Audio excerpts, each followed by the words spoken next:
beyond your thoughts, finding the true self. The stream of thoughts.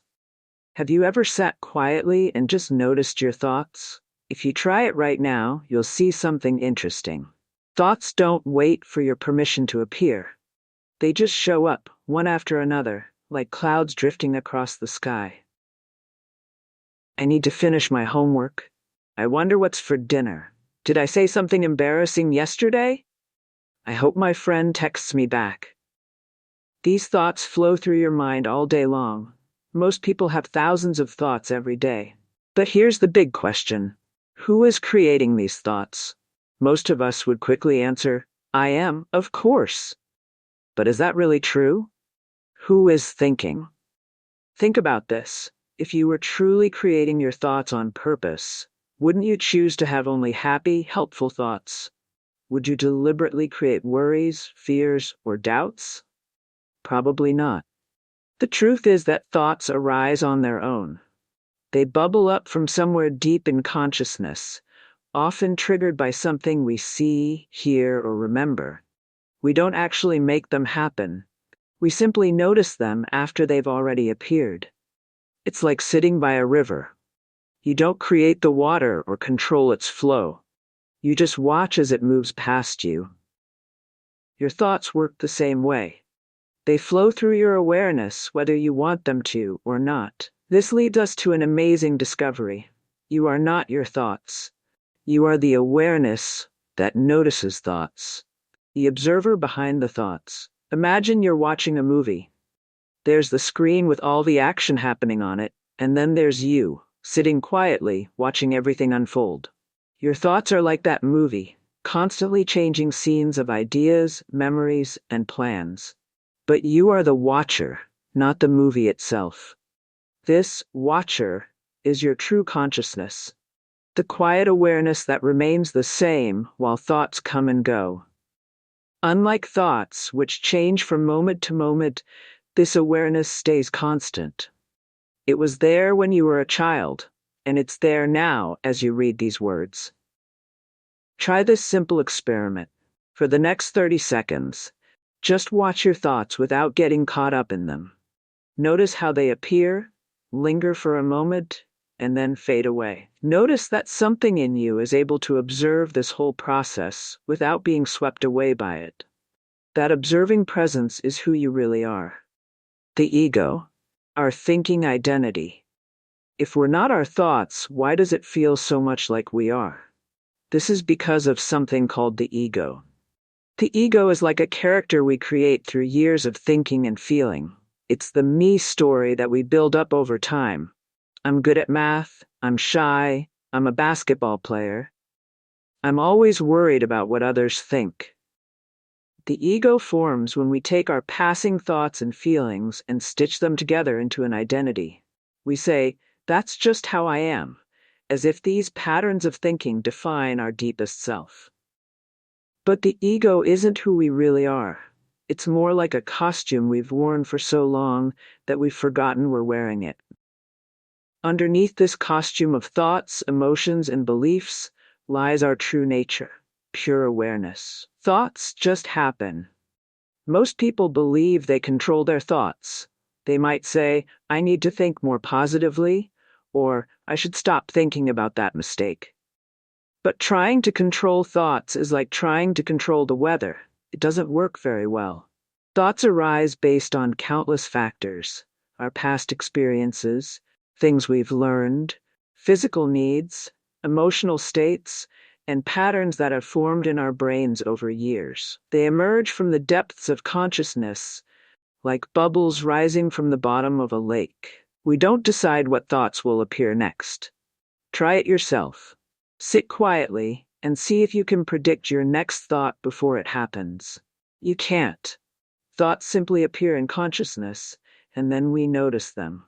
Understanding this is actually freeing. It means you don't need to feel guilty about having negative thoughts. They're not your fault, they just happen. What matters is how you relate to them once they appear. Finding freedom in the present moment. If we're not in control of our thoughts, and if our thoughts create suffering, what hope do we have? The answer lies in the present moment. The present moment is the only time that's ever real. The past exists only as memories, which are just more thoughts, and the future exists only as imagination, again, just thoughts. Only now is actually happening. When we bring our attention fully into the present moment, something magical happens. The stream of thinking slows down. Instead of being lost in thoughts about yesterday or tomorrow, we become aware of what's actually here. The sounds around us, sensations in our body, the rhythm of our breathing. In this present moment awareness, we find a taste of freedom from the endless chatter of the mind. We discover that peace isn't achieved by having perfect thoughts. It's found by resting in the awareness behind thoughts. The silence between thoughts. Have you ever noticed the brief gaps of silence between your thoughts? Most people haven't, because these gaps are typically very short, and we're not trained to notice them. But if you practice being present, you might start to catch these little moments of silence. They're like tiny doorways into a deeper level of consciousness. In these silent spaces, you can sense your true nature more clearly. You're not thinking about being yourself. You simply are yourself, without commentary or judgment. These gaps reveal the pure awareness that exists before thinking takes place.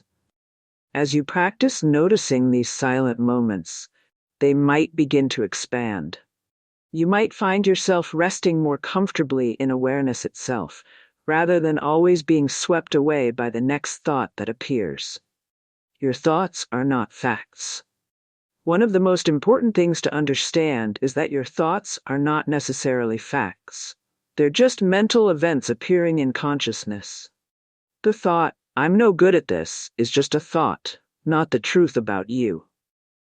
The worry, "everything's going to go wrong," is just a prediction, not a glimpse into the future. When we mistake thoughts for reality, we create unnecessary suffering. We believe our worst fears and self-judgments as if they were absolute truths. But they're not. They're just passing mental activity. By recognizing the difference between thoughts and facts, we gain tremendous freedom. We can let thoughts come and go without giving them so much power over our feelings and actions. Finding the door to true consciousness. How do we access this deeper awareness that exists behind thinking? Here are some simple practices that can help. 1. Just notice. Throughout your day, practice simply noticing your thoughts without judging them or getting caught up in their stories. "Oh, there's a worried thought," or "I notice I'm planning something right now." 2. Feel your body. When you find yourself lost in thinking, bring your attention to physical sensations. Feel your feet on the ground, your breathing, or the weight of your body sitting. This brings you back to the present moment. 3. Create space. Try taking 3 deep breaths when you notice your mind is very busy.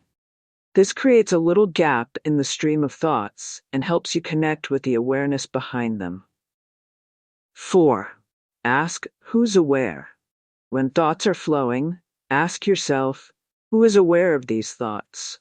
This simple question points attention back to the consciousness that's observing the thinking mind.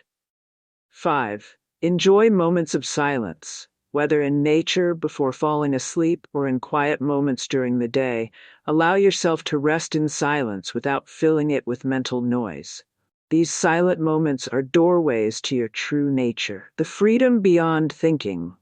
When we begin to recognize that we are not our thoughts, that we are the awareness behind thinking, something profound happens. We stop taking our mental activity so seriously. We gain a sense of spaciousness and freedom. This doesn't mean thoughts stop coming. They'll continue to arise naturally. But we no longer identify with every thought that appears. We can watch the mind's activity with friendly curiosity rather than being completely absorbed by it. In this space of awareness, we discover a sense of peace that doesn't depend on having perfect thoughts or solving all our problems. We find a quiet joy in simply being present, beyond the endless chatter of the thinking mind. And perhaps most importantly, we touch our true nature, the consciousness that has been here all along, watching the entire show unfold without ever being damaged or diminished by it. You are not your thoughts. You are the awareness in which thoughts appear. And discovering this truth is the beginning of real freedom. If this resonated with you in any way, please like and subscribe, or leave comments to stimulate conversations. I am still learning daily. Thank you. Universe, purpose, self-help, consciousness, oneness, spirituality, hat enlightenment.